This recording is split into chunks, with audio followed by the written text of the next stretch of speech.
What is going on here, YouTube? It's Secretary from Team Blackship here for another deck profile for the November 2017 format. Now, as the month draws to a close, Konami still has a little bit of time to drop another ban list because earlier this month on the 6th was actually an emergency adjusted list. So they still have time, but as the month draws to a close, it's increasingly unlikely. So today I'm going to bring in you a Weather Painter deck profile. And the first thing you need to know about about the Weather Painters is that they play just as well on your turn as they do on your opponents. So if you've been a fan of Psy-Frame or Dark Magician decks, then this kind of expands on that idea. So without further ado, I'm going to get right into the deck profile. So the first thing you do is you play 3 Snow. This is the MVP of the deck, and it's your main Searcher card. You have to normal summon it to get its effect off, but you can place one Weather Spell or Trap from your deck face up to your Spell and Trap card zone.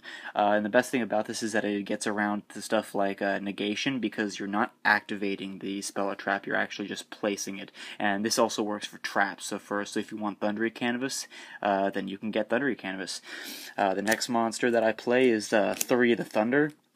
Thunder has, I guess, a similar effect as Snow. All these kind of revolve around getting your canvas cards out. And you can send a face-up continuous spell or trap you control to the graveyard, and place a weather spell or trap card from your deck face-up on your spell or trap card zone. And the best thing about this is that it's any continuous, so you can, if you have a Valhalla that you've already used that effect that turn, then you can use it and get a Thunder effect. Then we play 3 Weather Painter Sun. This card is really good, but it's best in the graveyard.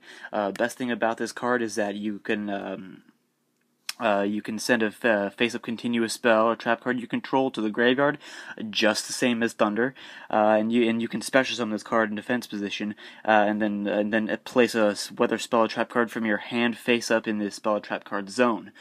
So what this does is you can pitch just like Thunder, you can pitch a Valhalla, special summon in this defense position, and then Xyz with it, and then you can attach it and use its effect again. And that's the best thing about this is that you can only use the effect once per turn, but it's still a really, really good card because you can just keep on setting it up for next turn. Next thing I do 1 Cloud and 1 Aurora.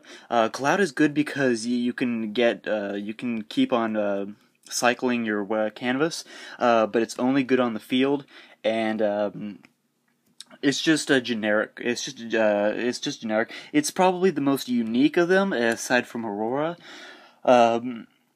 But this has a lot of graveyard recovery, so if you run out of canvas, you can just Cloud. And it doesn't have to be normal or special summon specifically. Aurora is our protector. It protects from back row from. They can't target or destroy a back row with card effects, which is really good because when this deck dropped, Spell Shattering Arrow it just went up. So a lot of people are more interested in that card as of right now. I played 2 Rain. Rain has a very similar effect as Snow, but it has to be special summoned. So usually you're just gonna use her for Valhalla, and that's all the Weather Painters.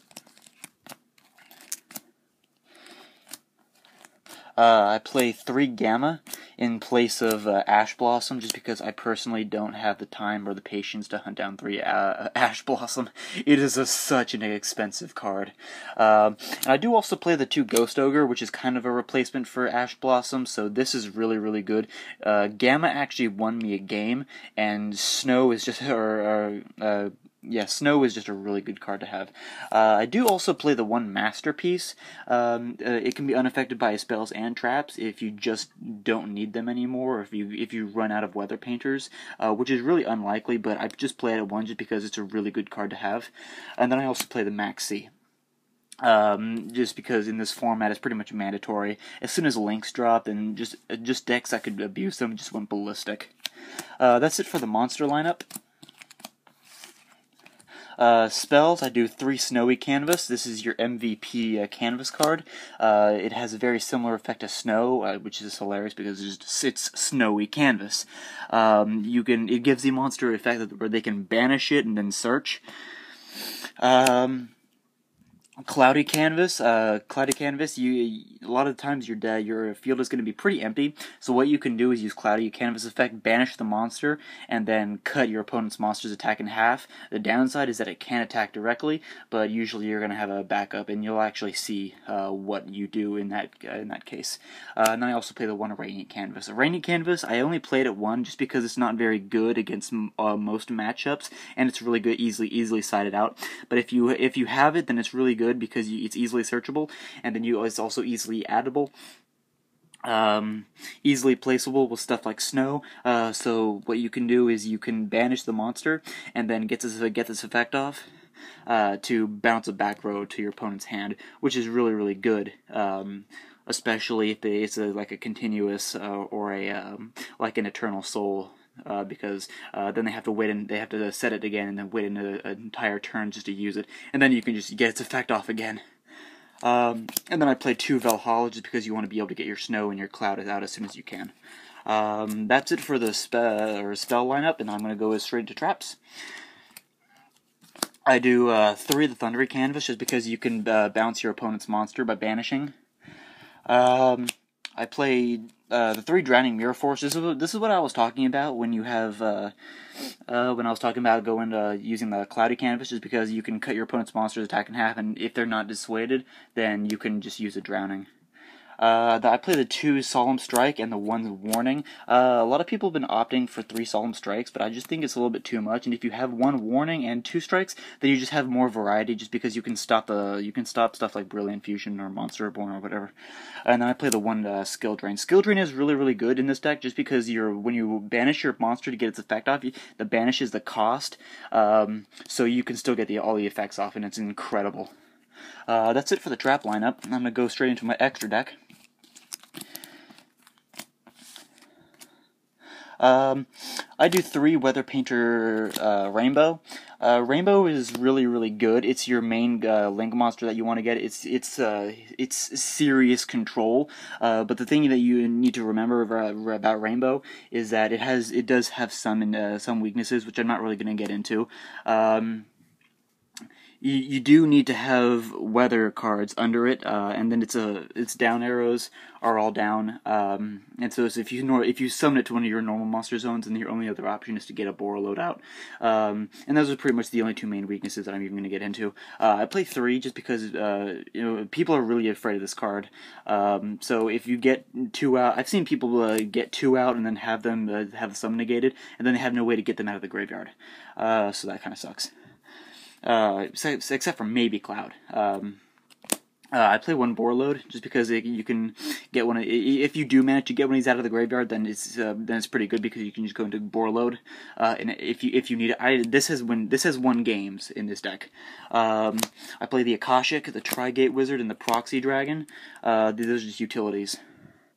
That's it for the Link monsters. Synchro monsters, I play the 2 Omega and the 1 Scarlight. Scarlight is really good utility, and then the Omegas, you can just mess with your opponent all day. It's hilarious. I play the Break Sword, Acid Golem. These 2 are just kind of just beat sticks, and then you can also use Break Sword's effect, clear your field, and do some shenanigans. Acid Golem is just a beat stick. Dante, you can get up to 25, and you can also possibly mill one of your sons so that it's more useful right off the bat. I play Leviair just because of its banish recovery, and then I play the Super Quantum Mech Beast Grand Pulse just because the only other back row in this entire deck is just the Rainy Canvas. So if you can't get around that, then you're going to have a little bit of difficulty unless you have one of your Ghost Ogres. So that's pretty much it for the entire deck profile. Drop a like if you liked it, like and subscribe, and if you want to take it a step further, go ahead and support us on Patreon, just because every donation, every pledge, it helps us do what we love to do. It helps us go to regional events, it helps us get more cards to do more deck profiles, more box openings, and also more free giveaways. I don't know if I told you before, but we will be doing, when we get to 200 pledges, $200 in pledges per month, then we'll start doing free giveaways in a random drawing for everyone who's pledged $10 or more. I'll see you guys next time. Secretary out.